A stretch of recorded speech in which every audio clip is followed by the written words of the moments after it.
In this video, I'm going to put some binding posts on the end of a small power supply. I've got a little 19-volt power supply that I want to use for a little project. And it didn't come with any terminations on the end, so I'm going to put some binding posts on the end of this one. And here's a little tip.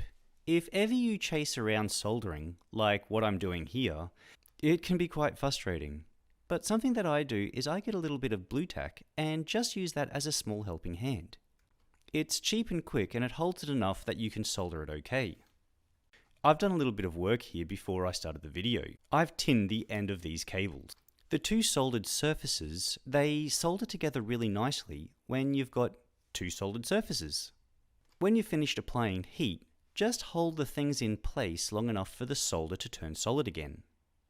I want to put a little bit of insulation between these two binding posts because I'm just going to use some heat shrink to hold them together.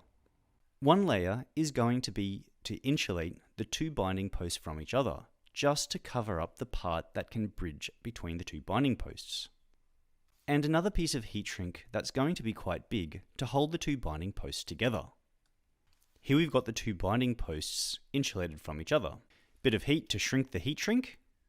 Heat shrink is only going to shrink so much, so you're always going to have this little bit at the end.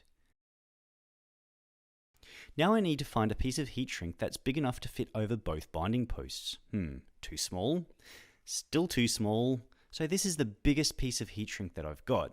These big pieces of heat shrink really take a fair bit of heat to make them shrink. And comparatively, these pieces of heat shrink can hold their heat for quite a bit of time. When you're using a little torch like this to shrink the heat shrink, be careful to dance the flame across the heat shrink back and forth really quickly. With the high heat of these little torches, it's really easy to actually burn the heat shrink. We'll put the caps on, and this is about ready to go. It may not be a really high quality lab power supply, but I think this is pretty useful.